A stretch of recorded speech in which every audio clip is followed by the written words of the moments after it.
जय माता दी प्यारे भक्तों। आप सभी लोग जानते हैं कि नवरात्रि के व्रत करने वाले हर एक भक्तों को कन्या पूजन करने का एक विशेष महत्व है और कन्या पूजन करने से हमारी जो भी इच्छाएं होती हैं या जो भी मनोकामना होती है उसे माता रानी शीघ्र पूर्ण कर देती हैं। तो दोस्तों, हमें माता रानी का कृपा पाने के लिए कन्याओं को भोजन बहुत ही सावधानियों से करना चाहिए। यदि आप भी कन्याओं को भोजन करवाते समय करते हैं ऐसी कुछ गलतियां तो हो जाएं, सावधान, क्योंकि अगर आप भी यह गलतियां कर देंगे तो आपका व्रत रहना फलदायी नहीं माना जाएगा। माता रानी का आपको वह आशीर्वाद नहीं मिल पाएगा जो आपको मिलना चाहिए। कन्याओं को ऐसा भोजन जो खिलता है, माता रानी उसको आशीर्वाद की वजह श्राप दे देती हैं। तो ऐसी कौन सी वह गलती है जो हमें कन्याओं को भोजन करते समय नहीं करना है? और माता रानी का कृपा पाने के लिए, अपने घर में धन बढ़ाने के लिए, सुख शांति बढ़ाने के लिए, या आपकी संतान नहीं है, संतान के प्रति के लिए क्या करना चाहिए, हमें कन्याओं को कैसा भोजन करवाना है? तो भक्तों, माता रानी का जयकारा लगाते हुए चलिए वीडियो को शुरू करते हैं। भक्तों, इस बार का कन्या पूजन आप अष्टमी और महानवमी के दिन कर सकते हैं, यानी कि 1 अक्टूबर 2024 बुधवार को किया जाएगा। और इस बार अष्टमी और नवमी दोनों एक ही दिन पड़ा है। भक्तों, 9 कन्याओं का भोजन माता रानी के 9 रूपों से जुड़ा हुआ है, यानी कि यदि 9 कन्याओं को भोजन करवाते हैं तो आप माता रानी के 9 स्वरूपों को प्रसन्न कर लेते हैं। यानी कि मां दुर्गा के 9 स्वरूप आपको पूर्ण रूप से आपकी मनोकामना पूर्ति लिए आशीर्वाद देती है। यदि आपकी संतान नहीं हो रहे हैं या संतान की सुख प्राप्ति नहीं हो पा रही है तो इस उपाय को करने से आपकी ये सभी मनोकामना 100% पूरा ही होता है। तो ऐसा वह कौन सी गलती है जो कन्या पूजन के दिन नहीं करना? इसमें हम आप लोगों को एक जोड़े लौंग और तुलसी का ऐसा महा उपाय बताने वाले हैं जिसे करने मात्र से ही मां दुर्गा और माता लक्ष्मी के आशीर्वाद से आपकी हर मनोकामना होगी, पूरी इतना धन बरसेगा कि बनोगे करोड़पति। लेकिन उससे पहले हम यह बता दें कि कौन सी वह 5 चीज हैं जो नवरात्रि में कन्या पूजन के दिन कन्याओं को गलती से भी नहीं खिलाना चाहिए। नहीं तो अगर आप ऐसा करते हो तो आपके परिवार पर घोर संकट आ जाएगा, घर में छा जाएगी कंगाली। इसलिए वीडियो में अंत तक बने रहें और वीडियो को बिना स्किप किए ध्यान से सुनें, और साथ ही इस वीडियो को अपने दोस्तों और संबंधियों के पास अवश्य शेयर करें, जिससे कि उनके पूजा पाठ से कुछ पुण्य आपको भी प्राप्त हो सके। तो चलिए अब बात कर लेते हैं कि कन्याओं को कौन सी वह 5 चीज हैं जो भूल कर भी नहीं खिलानी चाहिए। दोस्तों, नवरात्रि सनातन धर्म के प्रमुख पर्वों में से एक है और हिंदू पंचांग के अनुसार शारदीय नवरात्रि का विशेष महत्व है। इन 9 दिनों में देवी दुर्गा के 9 रूपों की विशेष आराधना होती है, जिनमें शामिल हैं शैलपुत्री, ब्रह्मचारिणी, चंद्रघंटा, कूष्मांडा, स्कंदमाता, कात्यायनी, कालरात्रि, महागौरी और सिद्धिदात्री। इन स्वरूपों की पूजा श्रद्धा और भक्ति के साथ की जाती है। माना जाता है कि इन दिनों में देवी की शक्तियां जागृत हो जाती हैं और विधि विधान से की गई पूजा सभी मनोकामनाओं को पूर्ण करती है। भक्तगण, नवरात्रि का यह महापर्व 9 देवियों या कन्याओं को समर्पित है। शास्त्रों में कहा गया है कि कन्या पूजन से समस्त दुख और कष्ट दूर होते हैं, गृह क्लेश समाप्त होते हैं और पितृदोष, राहु दोष, मंगल दोष तथा काल सर्प दोष से मुक्ति मिलती है। इसके साथ ही कन्या पूजन से घर में सुख समृद्धि आती है और अकाल मृत्यु का भय समाप्त हो जाता है। इस बार माता रानी पालकी पर सवार होकर पृथ्वी लोक पर आई है। ऐसा कहा जाता है कि जब जब देवी पालकी पर आती हैं तब तब धरती पर समृद्धि होती है, फूल खिलते हैं, वर्षा होती है और हरियाली का विकास होता है। किसान के घर में देवी का आगमन होता है और उनके आशीर्वाद से जीवन सरल हो जाता है। इन दिनों में कन्या पूजन अवश्य करें और कन्याओं को भोजन कराएं, जिससे समस्त दोष और कष्ट दूर होंगे। शास्त्रों में 9 दिनों के नवरात्रि को अत्यंत शुभ और मंगलकारी माना गया है और 10 दिनों की नवरात्रि विशेष रूप से कल्याणकारी मानी जाती है। माता रानी की आराधना से कुंडली के कष्टों का निवारण होता है और मां दुर्गा अभय वरदान प्रदान करती हैं। मां की उपासना से व्यक्ति के भीतर विनम्रता का विकास होता है और उसके सारे दुख दर्द समाप्त हो जाते हैं। नवरात्रि के व्रत और पूजन से माता रानी के आशीर्वाद से सुख समृद्धि की प्राप्ति होती है। नवरात्रि के दौरान कन्या पूजन का सबसे अधिक महत्व होता है। कन्या रानी को फूल की पंखुड़ियों जैसी कोमल और नाजुक माना जाता है। कन्या पूजन न केवल श्रेष्ठ बल्कि सर्वश्रेष्ठ पूजा मानी जाती है। कन्या के रूप में स्वयं मां जगदम्बा और माता वैष्णवी निवास करती हैं और ऐसा कहा जाता है कि 9 देवियों के साथ साथ समस्त ब्रह्मांड के देवता कन्याओं के मस्तक में वास करते हैं। बहुत कम लोग जानते हैं कि 33 करोड़ देवी देवताओं का वास कन्याओं के सिर पर होता है। चाहे वह कन्या छोटी हो या बड़ी, वह सदैव पूजनीय होती है और मां के समान मानी जाती है। माना जाता है कि व्रत और उपासना से माता रानी इतनी प्रसन्न नहीं होती जितनी कि कन्या पूजन से होती है। नवरात्रि में छोटी छोटी कन्याओं को माता का स्वरूप माना जाता है। उन्हें भोजन कराना, उपहार देना और उनका आशीर्वाद लेना शुभ माना जाता है।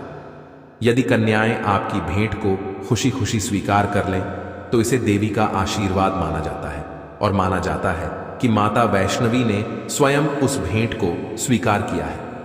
जो व्यक्ति कन्याओं को प्रसन्न करता है वह समझ सकता है कि उसे माता रानी की कृपा और मुंह मांगा वरदान प्राप्त होता है। कन्या पूजन को सभी अन्य पूजा विधियों से श्रेष्ठ माना जाता है।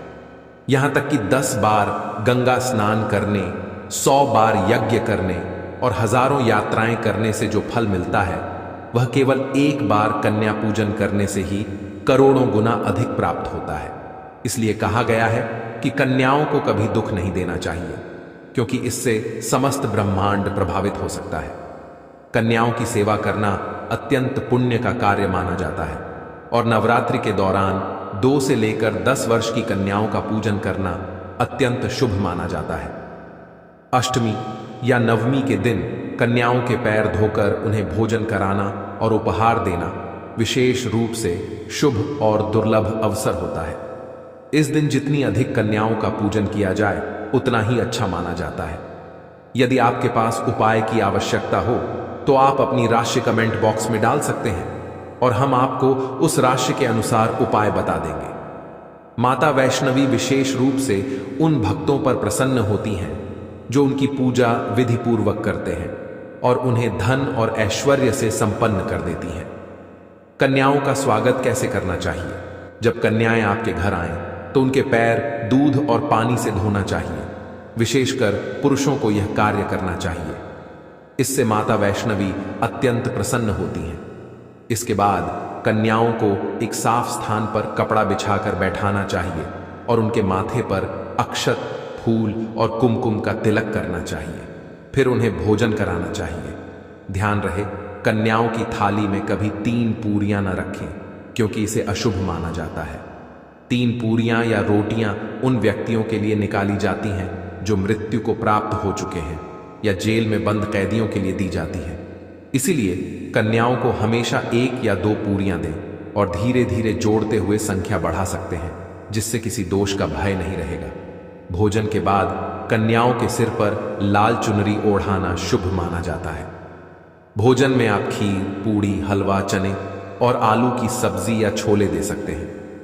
आप पनीर भी परोस सकते हैं, लेकिन पारंपरिक रूप से माता रानी को खीर, हलवा, पूड़ी और छोले प्रिय माने जाते हैं। ध्यान रहे, लहसुन और प्याज का उपयोग न करें, क्योंकि यह व्रत के नियमों का उल्लंघन होगा और इससे अनर्थ हो सकता है। कई लोग अनजाने में कुरकुरे या चिप्स जैसी चीजें खिलाते हैं जिनमें लहसुन और प्याज का उपयोग होता है, जिससे व्रत खंडित हो सकता है और मां दुर्गा अप्रसन्न हो सकती है। यह महत्वपूर्ण है कि कन्याओं को कभी डिब्बाबंद भोजन न खिलाएं, विशेषकर ऐसी चीजें जिनमें लहसुन या प्याज मिला हो। कई बार लोग बाजार से तैयार भोजन लाकर कन्याओं को खिलाते हैं, जैसे दही जलेबी, जो कि शुभ नहीं माना जाता है। खासकर यदि आपके घर में कोई दुर्घटना या बीमारी हो तो इस तरह का भोजन दिया जाता है। लेकिन यदि आप स्वस्थ हैं और घर में सब कुछ सामान्य है तो बाजार का भोजन न खिलाएं। माता रानी आपके द्वारा बनाए गए घर के शुद्ध भोजन से प्रसन्न होती हैं। भले ही आप केवल 1 पूड़ी बनाएं, लेकिन वह आपके हाथों से बनी होनी चाहिए। खासकर शारदीय नवरात्रि के दौरान घर में बना हुआ पक्का खाना ही माता के लिए सबसे प्रिय होता है। और यही भोजन कन्याओं को भी दिया जाना चाहिए। यह भी याद रखें कि कन्याओं को प्लास्टिक के बर्तनों में भोजन नहीं कराना चाहिए। माता रानी को प्रसन्न करने के लिए घर का बना भोजन और उचित सम्मान देना सबसे महत्वपूर्ण है। पूजा पाठ के लिए प्लास्टिक के बर्तन अशुभ माने जाते हैं, क्योंकि अधिकतर प्लास्टिक के बर्तन जानवरों की हड्डियों से बनाए जाते हैं। इसलिए इस प्रकार का पाप ना करें। हमेशा कन्याओं को स्टील के बर्तनों या पत्तों से बने बर्तनों में भोजन कराना चाहिए। पेड़ के पत्तों पर भोजन कराने से विशेष पुण्य की प्राप्ति होती है और माता अभय वरदान देती है। इसके अलावा यदि नवरात्रि समाप्त होने के बाद विशेष रूप से शुक्रवार के दिन कन्या पूजन किया जाए तो इस दिन खट्टी चीजों का सेवन नहीं कराना चाहिए। शुक्रवार का दिन माता संतोषी को समर्पित होता है और नवरात्रि के दौरान माता संतोषी भी सक्रिय अवस्था में होती है। इसलिए भूलकर भी शुक्रवार को खट्टी चीजें घर में न बनाएं और न ही कन्याओं को खिलाएं, क्योंकि इससे माता संतोषी अप्रसन्न हो सकती है और इसका परिणाम नकारात्मक हो सकता है। भोजन कराने के बाद कन्याओं की थाली में एक लौंग रखना शुभ माना जाता है, क्योंकि यह देवी दुर्गा और माता शक्ति को प्रिय होती है। नवरात्रि के दिनों में माता रानी को लौंग का भोग लगाया जाता है और इसे नवदुर्गा का प्रतीक माना जाता है। इसलिए खाना खाने के बाद कन्याओं को लौंग अर्पित करना चाहिए। यह आपके भाग्य को चमका सकता है और माता लक्ष्मी आपकी आर्थिक समृद्धि की रक्षा करेंगी। अब बात आती है कन्याओं को उपहार देने की। उन्हें खुशी खुशी दक्षिणा दें ताकि आपके घर में धन धान्य की कभी कमी न हो। जब कन्याएं आपके घर से प्रसन्न होकर जाती हैं तो वे आपको आशीर्वाद स्वरूप कई गुना धन प्रदान करती हैं। इस समय में कंजूसी न करें और खुशी खुशी कन्याओं को धन या उपहार दें। आप उन्हें चॉकलेट बॉक्स या सुंदर कपड़े दे सकते हैं, लेकिन काले कपड़े देने से बचें। स्टील के बर्तन भी उपहार के रूप में दिए जा सकते हैं, लेकिन ध्यान रखें कि लोहे का कोई भी सामान न दें, क्योंकि इससे राहु केतु का अशुभ प्रभाव आपके जीवन में प्रवेश कर सकता है, जिससे राहु दोष उत्पन्न हो सकता है और इससे जीवन में बाधाएं आ सकती हैं। भक्तों, जब कन्या आपके घर से विदा हो तो उनके चरण अवश्य छू लें। यह एक महत्वपूर्ण परंपरा है और इसके साथ ही अपनी मन की प्रार्थना भी सच्चे दिल से करें। माता रानी सच्ची और निष्कपट भक्ति को अवश्य स्वीकार करती है। सच्चे दिल का मतलब होता है कि आपकी प्रार्थना में कोई स्वार्थ ना हो। अगर आपकी लालसा केवल माता को पाने के लिए हो तो यह सच्ची श्रद्धा और भक्ति कहलाती है। ऐसी भक्ति के आगे स्वयं 33 कोटि देवी देवता भी आपको प्रणाम करते हैं। नवरात्रि के दिनों में जब आप अगरबत्ती, धूप या गोबर के कंडों का धुआं देवी को अर्पित करते हैं तो इनसे जो भस्म बनती है उसका विशेष महत्व होता है। सवाल उठता है कि इस भस्म का क्या करना चाहिए। तो भक्तों, आपको यह भस्म पूरे साल तक अपने पास संचित करके रखनी चाहिए। अगर आप बहुत अधिक भस्म इकट्ठी कर लेते हैं तो उसे नदी या किसी पवित्र जल में प्रवाहित कर सकते हैं, लेकिन कुछ भस्म को अवश्य अपने पास रखें। भस्म के फायदे असीमित होते हैं। सबसे पहले तो अगर आपने अभी तक जय माता दी नहीं लिखा है तो उसे जरूर लिखें। यह न केवल आपको बल्कि हमें भी माता रानी की कृपा और आशीर्वाद से प्रेरित करता है और आगे बढ़ने की प्रेरणा देता है। अब बात करते हैं भस्म के लाभ की। जो भस्म अगरबत्ती, धूप या गोबर के कंडों से बनती है वह बेहद शुभ और शक्तिशाली मानी जाती है। इसे साल भर के लिए संचित करके रखें और थोड़ी थोड़ी मात्रा में इसका सेवन करें। यह आपकी मानसिक और आध्यात्मिक उन्नति में मदद करेगी। इसका सेवन करने से आपकी सोचने समझने की क्षमता सामान्य से 1000 गुना अधिक हो सकती है। आपके आसपास के लोग जितना सोचते हैं उससे कहीं अधिक तेज आपकी सोचने की शक्ति विकसित हो जाएगी। किसी भी कार्य में, चाहे वह छोटा हो या बड़ा, सफलता प्राप्ति में यह भस्म आपकी सहायता करेगी। भस्म का एक और महत्वपूर्ण उपयोग यह है कि यह बुरी नजर और नकारात्मक ऊर्जाओं को दूर करने में अत्यधिक प्रभावी होती है। विशेष रूप से छोटे बच्चों पर नजर जल्दी लगती है। ऐसे में माता रानी की पूजा के दौरान संचित की गई भस्म का थोड़ा सा तिलक बच्चों के माथे पर लगाने से वे नजर दोष से सुरक्षित रहेंगे। यदि किसी को शारीरिक कष्ट हो रहा है, जैसे पेट दर्द, तो उस स्थान पर भस्म लगाकर मालिश करें। ये भस्म नकारात्मक शक्तियों और दर्द को दूर भगाने का काम करती है। सिर दर्द में भी इसे सिर पर लगाने से राहत मिलती है।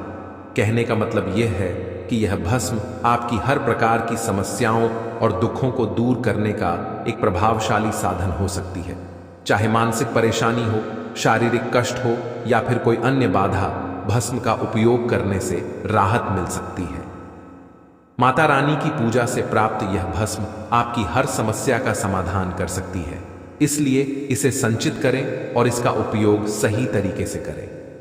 यदि आप नियमित रूप से भस्म का सेवन करते हैं और अपने छोटे बच्चों को भी इसे देना शुरू करते हैं, तो इससे उनकी पढ़ाई लिखाई में अत्यधिक लाभ मिल सकता है। अगर बच्चा पढ़ाई में कमजोर है तो यह भस्म उसकी बुद्धि को स्थिर कर सकती है और उसे ध्यान केंद्रित करने में मदद कर सकती है। कई बार ऐसा होता है कि कुछ लोग किसी की पढ़ाई लिखाई में बाधा डालने का प्रयास करते हैं या उसकी किस्मत को बांध देते हैं। इन सभी समस्याओं से छुटकारा पाने के लिए आप नियमित रूप से इस भस्म का तिलक अपने और अपने बच्चों के माथे पर लगाएं। यह तिलक न केवल पढ़ाई में मददगार साबित होगा, बल्कि आपके बच्चों की बुद्धि और स्मरण शक्ति को भी बढ़ाएगा। जहां भी आप जाएंगे, आपको आध्यात्मिक उन्नति प्राप्त होगी और जब तक यह तिलक आपके मस्तक पर रहेगा, तब तक कोई भी व्यक्ति या नकारात्मक ऊर्जा आपको नुकसान नहीं पहुंचा सकेगी। यहां तक कि अगर कोई व्यक्ति आप पर तंत्र मंत्र का प्रयास भी करेगा तो वह भी निष्फल रहेगा। हमारे चैनल का मुख्य उद्देश्य जनहित और जन कल्याण है। अब आइए जानते हैं कि जोत की बात का क्या करना चाहिए। कई लोग इस जोत की राख को नदी में प्रवाहित कर देते हैं या धन स्थान पर रखते हैं, लेकिन इससे अपेक्षित लाभ नहीं मिलता। असल में जोत की राख हमेशा जागृत अवस्था में रहती है। इसे अपनी बाजू पर बाजूबंद की तरह पहनना चाहिए। खासकर यदि आप महिला हैं तो इसे अपनी भुजा पर धारण करना शुभ माना जाता है। यह कोई साधारण राख नहीं होती है, बल्कि साक्षात मां दुर्गा का आशीर्वाद और उनकी कृपा होती है। 9 दिनों तक अखंड रूप से जलने वाली जोत की बात में चैतन्य का संचार हो जाता है और यह अत्यधिक शक्तिशाली बन जाती है। इस राख को धारण करने से कई प्रकार के लाभ मिलते हैं। शारीरिक, मानसिक और आध्यात्मिक उन्नति प्राप्त होती है। जो लोग मां वैष्णव की कृपा प्राप्त करना चाहते हैं, उन्हें इस जोत की राख का तिलक अवश्य करना चाहिए। जोत की यह राख साक्षात मां दुर्गा का प्रसाद होती है और इसे धारण करने से व्यक्ति को हर प्रकार की बाधाओं से मुक्ति मिलती है। यह आपके जीवन में शांति, समृद्धि और सुख का संचार करती है। यदि आप सच में मां वैष्णव की कृपा पाना चाहते हैं तो कमेंट बॉक्स में जय माता दी अवश्य लिखें। माता रानी आपकी झोली को खुशियों से भर देंगी और आपके जीवन को समृद्धि और शांति से भर देंगी। मां दुर्गा का आशीर्वाद सदा आपके साथ बना रहे और आपके जीवन में सुख समृद्धि का प्रवाह होता रहे। नवरात्रि के 9 दिन इस तरह से चढ़ा दें। लौंग का एक जोड़ा 9 दिन में ही हो जाएगी। हर मनोकामना पूरी में आप अगर लौंग का यह एक जोड़ा इस तरह से चढ़ा देते हैं, 9 दिन तो ऐसा समझ लीजिए कि कितनी भी बड़ी मनोकामना आपकी हो, बड़ी से बड़ी मनोकामना भी पूरी हो जाएगी और आपके जीवन में धन, सुख, समृद्धि सब कुछ आपको आसानी से मिल जाएगा। तो कोई भी ऐसी मनोकामना जो अभी तक अधूरी है, पूरी नहीं हो रही है, बहुत कुछ करके देख लिया लेकिन विश पूरी नहीं होती, जीवन में आपको सुख नहीं मिलता, धन नहीं मिलता, तो ऐसा समझ लीजिए कि यह एक उपाय आपके भाग्य को बदल देगा, आपकी सोई हुई किस्मत को जगा देगा। अब लौंग कैसे आपके भाग्य को चमकाए कि देखिए, आपको बता दें, लौंग माता रानी को सबसे ज्यादा प्रिय होती है। लौंग का जोड़ा माता रानी को अगर इस तरह से आप चढ़ाते हैं तो तुरंत के तुरंत मां आपसे प्रसन्न होती हैं और आपके जीवन में धन, सुख, समृद्धि सब कुछ आपको देती है। तो लौंग के कुछ ऐसे उपाय, कुछ ऐसे टोटके जो आज की वीडियो में आपको बताएंगे, आपके भाग्य को रातों रात चमकाने का काम करेंगे और मां लक्ष्मी की कृपा हमेशा घर पर बनी रहेगी। हमेशा आपके घर में पैसा आएगा, इस तरह से पैसा आएगा कि आप खुद भी नहीं समझ पाएंगे। आपके जीवन में यह चमत्कार हो कैसे रहा है, तो सच्ची श्रद्धा से किए गए उपाय जरूर सफल होते हैं और चमत्कार भी होते हैं। आपने बहुत सारे लोगों के जीवन में देखा होगा कि अचानक से ही वह धनवान बन जाते हैं, अचानक से ही उनकी मनोकामना पूरी हो जाती है। अगर कोई भी ऐसी मनोकामना जो आपको लगता है ना कि मेरी इच्छा पूरी नहीं होगी, मुझे जीवन में यह चीज शायद नहीं मिलेगी, तो ऐसा समझ लीजिए कि अब आपकी कितनी भी बड़ी मनोकामना हो, उसे मां दुर्गा पूरा कर देंगी। तो छोटी सी लौंग जिसे हम मसाले में इस्तेमाल करते हैं, उपयोग करते हैं, हम अक्सर मसाले में हमारे रसोई घर में ही हमें लौंग मिल जाती है। यह छोटी सी लौंग आपके जीवन में इतना चमत्कार करेगी कि आपको खुद भी इस बात पर विश्वास नहीं होगा कि कैसे आपके जीवन के इतने बड़े बड़े दुख इतनी जल्दी दूर हो गए। नवरात्रि के 9 दिनों में मां दुर्गा के 9 स्वरूपों की पूजा की जाती है।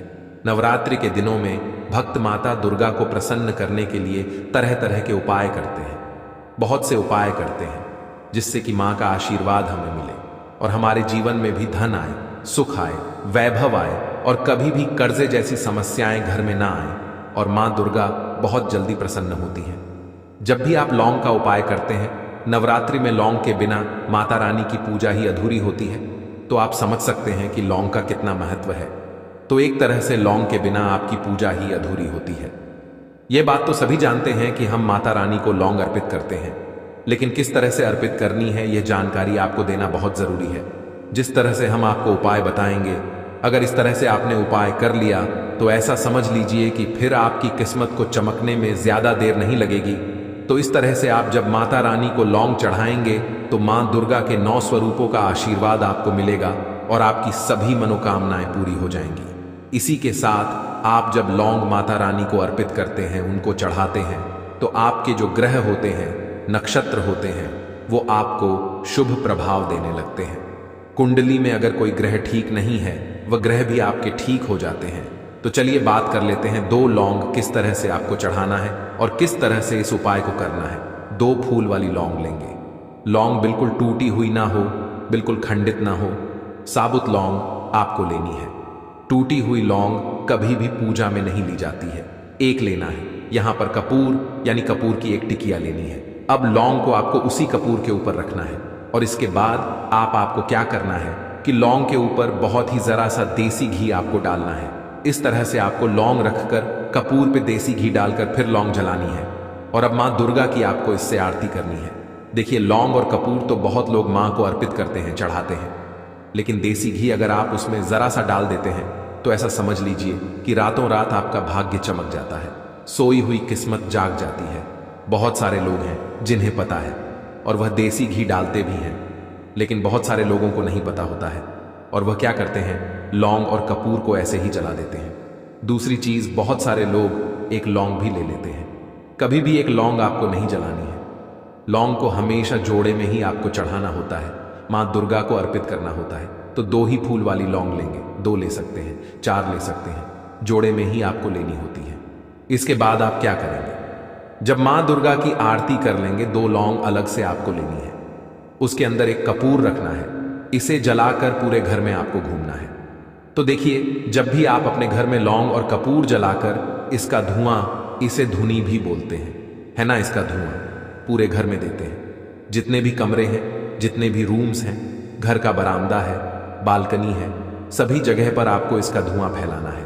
और फिर जब ये लौंग कपूर जल जाएगा, अपने घर के मंदिर में आपको लाकर प्लेट में या जिस चीज में भी आप जला रहे हैं उसको रख देना है। कोई भी आपके घर में नजर दोष नहीं लगेगी। नजर दोष लगी है तो तुरंत दूर हो जाएगी। कभी आपके पैसे को नजर नहीं लगेगी। कभी भी आपके घर में बुरी शक्तियां प्रवेश नहीं करेंगी। नकारात्मक ऊर्जा घर में नहीं आएगी। नेगेटिव एनर्जी घर से बाहर रहती है। कभी भी आपके घर में दुख, कष्ट, तकलीफ नहीं आते हैं। संकटों से ऐसा घर हमेशा सुरक्षित रहता है जो लोग नवरात्रि में लौंग और कपूर का धुआं अपने घर में दिखाते हैं। तो नवरात्रि के जितने दिन हैं, देखिए, वैसे तो 9 दिन आपको यह उपाय करना है, लेकिन मान लीजिए आपने ये वीडियो बाद में देखी, आप तक नहीं पहुंच पाई है ना। जितने दिन बचे हैं, जितने दिन ये उपाय आप कर लेंगे उतना उत्तम है। नवरात्रि में इस तरह से लौंग अर्पित करें मां को और फिर चमत्कार देखें कि आपके जीवन में कितने बड़े बड़े चमत्कार होते हैं। आपके भाग्य का आपको पूरा पूरा साथ मिलता है। कभी भी आपके घर में पैसों की कमी नहीं होती है। निर्धनता ऐसे घर में कभी वास नहीं करती है। दूसरी चीज, हमेशा मां लक्ष्मी का वास होता है। कभी पैसों की कमी ऐसे घर में आती ही नहीं है। तो इस तरह से उपाय करेंगे तो कोई भी मनोकामना जो बहुत लंबे समय से अटकी हुई है, पूरी नहीं हो रही है, एक बार लौंग का जोड़ा इस तरह से माँ दुर्गा को अर्पित कर देना और अपनी मनोकामना माँ से कह देना। कितनी भी बड़ी मनोकामना हो, जल्दी से जल्दी पूरी हो जाएगी।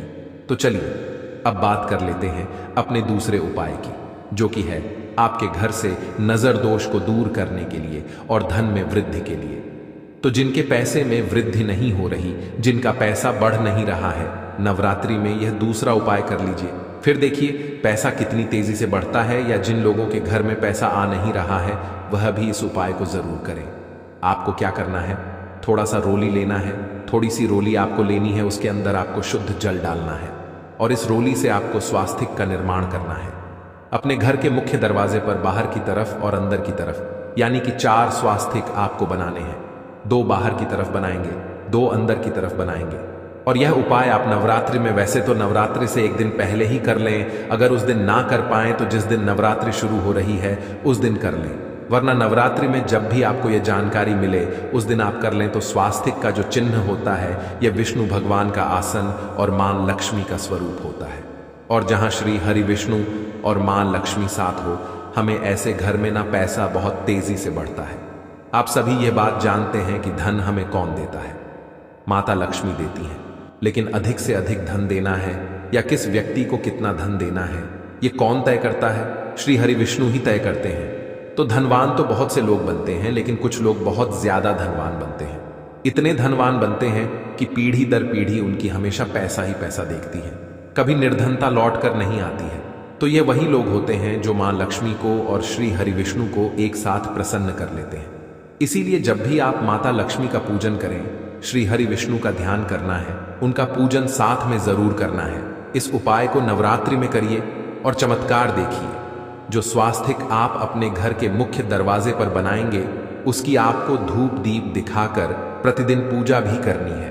तो नवरात्रि के 2 ऐसे उपाय आपको बताए हैं जिन्हें आप कर लेते हैं तो रातों रात आपका भाग्य चमक जाता है। साथ ही साथ नवरात्रि में माता रानी को सिंदूर जरूर अर्पित करें, क्योंकि लाल रंग उनका सबसे प्रिय होता है और सिंदूर का रंग लाल होता है और सिंदूर मां को बहुत प्रिय है। तो किसी भी मंदिर में जाएं और थोड़ा सा सिंदूर आप वहां पर चढ़ा कर आएं। कुछ सिक्कों के साथ कुछ भी नहीं समझ आया हो, कुछ पूछना हो तो कमेंट सेक्शन में पूछ सकते हैं। वीडियो को लाइक करके चैनल को जरूर सब्सक्राइब कर लें। तो चलिए आप बात कर लेते हैं तुलसी के उपाय के बारे में, जिसे करने मात्र से ही आपके घर में इतना धन बरसेगा कि 1 महीने में बन जाओगे आप करोड़पति। दोस्तों, नवरात्रि में किसी एक दिन तुलसी के पौधे में यह एक चीज डाल देना 9 दिन में ही हो जाएगी मनोकामना पूरी। राधे राधे दोस्तों, जैसे कि आप सभी जानते हैं शारदीय नवरात्रि शुरू हो चुके हैं और 11 अक्टूबर 2024 को अष्टमी और नवमी एक साथ इस बार मनाई जाएगी साल 2024 में। अब नवरात्रि में किसी भी दिन आपको तुलसी के पौधे से जुड़ा हुआ यह एक उपाय करना है। नवरात्रि में तुलसी के पौधे में यह एक चीज आपको डालना है और फिर देखिए आपके घर में कैसे धन की वर्षा होगी, कैसे सुख समृद्धि आएगी और आपकी बड़ी से बड़ी मनोकामना भी पूरी हो जाएगी। तो नवरात्रि के 9 दिनों में हम मां दुर्गा के 9 स्वरूप की पूजा करते हैं। साथ ही साथ अगर आप तुलसी से जुड़ा हुआ यह उपाय नवरात्रि में कर लेते हैं, नवरात्रि में किसी भी दिन आप इस उपाय को कर सकते हैं। अष्टमी के दिन भी कर सकते हैं, नवमी के दिन भी कर सकते हैं।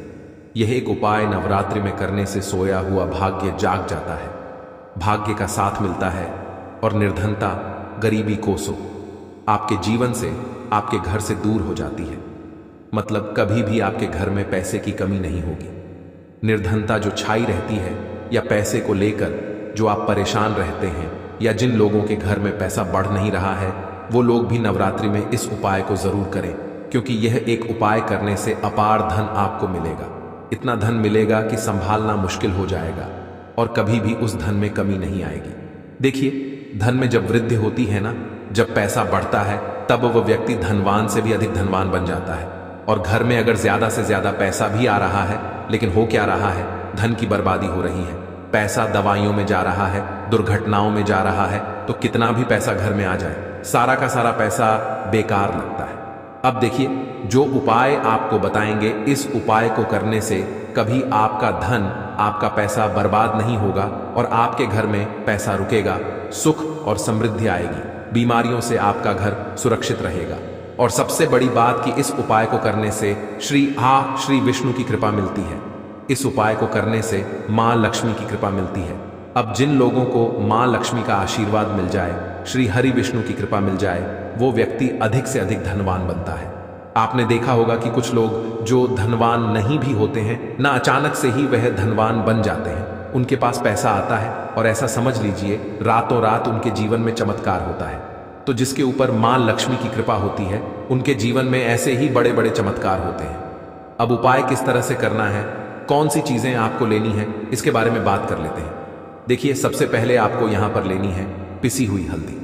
अगर आपके पास साबुत हल्दी है तो आप साबुत हल्दी ले लें, उसको पीसकर पाउडर बना लें, वरना पिसी हुई हल्दी रेडीमेड आती है, वह आप ले सकते हैं। इसी के साथ आपको लेना है एक कलावा यानी कि मौली धागा, यहां पर आपको लेना है। लाल रंग का यह उपाय आप कभी भी कर सकते हैं। नवरात्रि में अष्टमी के दिन भी कर सकते हैं, नवमी के दिन भी कर सकते हैं, क्योंकि अष्टमी और नवमी का दिन बहुत बड़ा होता है। अब यह दोनों चीजें लेकर आपको तुलसी जी के पौधे के पास बैठ जाना है। नवरात्रि में यह उपाय आपको करना है। सुबह के समय, शाम के समय का उपाय नहीं है, बस यह चीज ध्यान रखनी है। देखिए, उपाय आप नवरात्रि में कभी भी कर लें, किसी भी एक दिन कर लें, लेकिन करना सुबह में ही है। तुलसी जी के पौधे के पास बैठ जाएंगे स्वच्छ वस्त्र धारण करके। अब आपको क्या करना है, जो हल्दी आपने ली है, जो हल्दी का पाउडर लिया है, उस सूखे पाउडर को ही तुलसी के गमले में छिड़कना है। 3 बार आपको बोलना है, ओम नमो भगवते वासुदेवाय नमः, ओम नमो भगवते वासुदेवाय नमः, ओम नमो भगवते वासुदेवाय नमः। 3 बार मंत्र बोलते हुए हल्के हल्के से हल्दी जो है तुलसी के पौधे में आपको छिड़क है। इसके बाद जो मौली धागा का लावा आपने लिया है, हल्दी का थोड़ा सा पाउडर अलग से लेके उसके अंदर पानी डालेंगे, थोड़ा गाढ़ा गाढ़ा सा उसे घोल लेंगे, पेस्ट बना लेंगे और हल्दी का यह पेस्ट उसी मौली धागे के ऊपर लगा देंगे और 3 गांठ इसमें लगा देंगे, श्री हरि विष्णु का ध्यान करते हुए। अब यह कलावा यानी मौली धागा तुलसी के गमले में आपको बांधना है और अपनी मनोकामना कहना है कि मेरी ये इच्छा है, मेरी ये विश है, हे तुलसी मैया, मेरी यह मनोकामना पूरी हो जाए। अब देखिए, जैसे ही नवरात्रि में इस उपाय को आप करेंगे, सबसे पहले तो आपका पैसा, आपका जो रुपया है, आपका जो धन है, वह बढ़ता चला जाएगा, क्योंकि यहां पर तुलसी से जुड़ा उपाय आप कर रहे हैं। ठीक है ना? अब तुलसी से जुड़े उपाय आप जब भी करते हैं तब आपको मिलता है। श्री हरि विष्णु का आशीर्वाद, अधिक से अधिक धन देने का काम कौन करता है? श्री हरि विष्णु ही करते हैं। धन मां लक्ष्मी देती है, लेकिन किस व्यक्ति को कितना देना है, यह श्री हरि